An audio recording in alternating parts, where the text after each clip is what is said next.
तरावी की नमाज का बयान। सवाल, तरावी की नमाज सुन्नत है या नाफिल? जवाब, तरावी की नमाज मर्दों और औरतों दोनों के लिए सुन्नत मुआक्किदा है और जमात से पढ़ना सुन्नत किफ़ाया है। यानी अगर मोहल्ले की मस्जिद में तरावी की नमाज जमात से पढ़ी जाए और कोई आदमी घर में अकेला पढ़ ले तो गुनहगार ना होगा, लेकिन अगर तमाम मोहल्ले वाले जमात से ना पढ़े तो सब गुनहगार होंगे।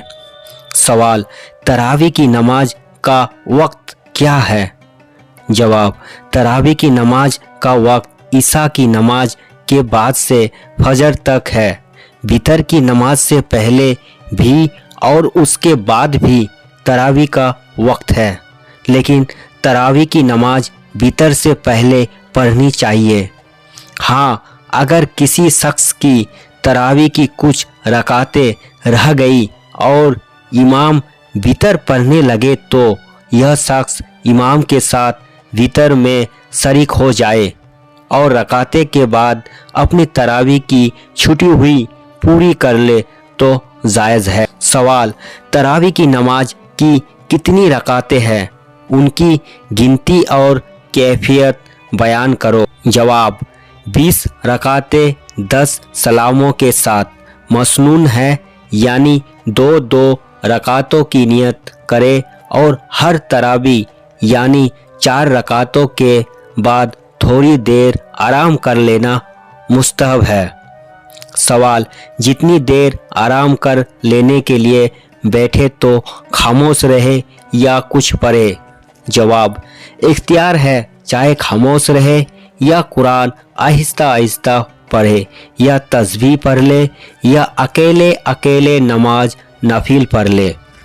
सवाल, नमाज तरावी में कुरान मजीद ख़त्म करना कैसा है? जवाब, पूरे महीने में एक बार कुरान मजीद ख़त्म करना सुन्नत है और 2 बार ख़त्म करना अफजल है और 3 बार ख़त्म करने की फजीलत उस वक्त है कि मुक़त्तिदियों को परेशानी ना हो। हाँ, एक बार ख़त्म करने में लोगों की सुस्ती का लिहाज ना किया जाए। सवाल, तरावी की नमाज बैठकर पढ़े? जवाब, खड़े होने की ताकत होते बैठकर तरावी पढ़ना मकरूह है। सवाल, कुछ लोग रकात के शुरू से शरीक नहीं होते, जब इमाम रुकू में जाने लगता है तो शरीक हो जाते हैं।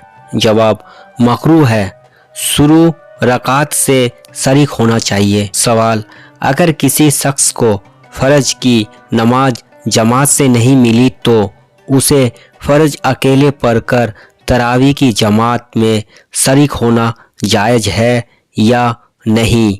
जवाब, जायज़ है। रमज़ान शरीफ के रोज़ों का बयान।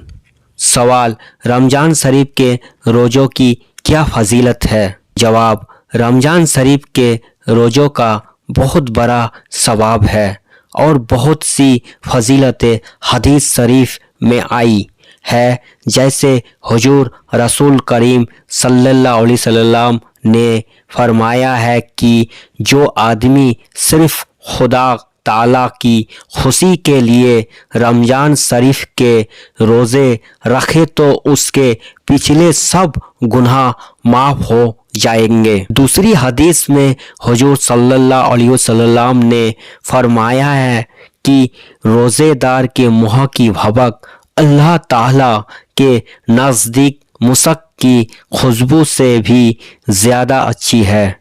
तीसरी हदीस में है कि अल्लाह ताला फरमाता है कि रोज़ा खास मेरे लिए है और मैं खुद उसका बदला दूंगा। इसी तरह और भी बहुत सी फजीलतें हदीसों में आई हैं।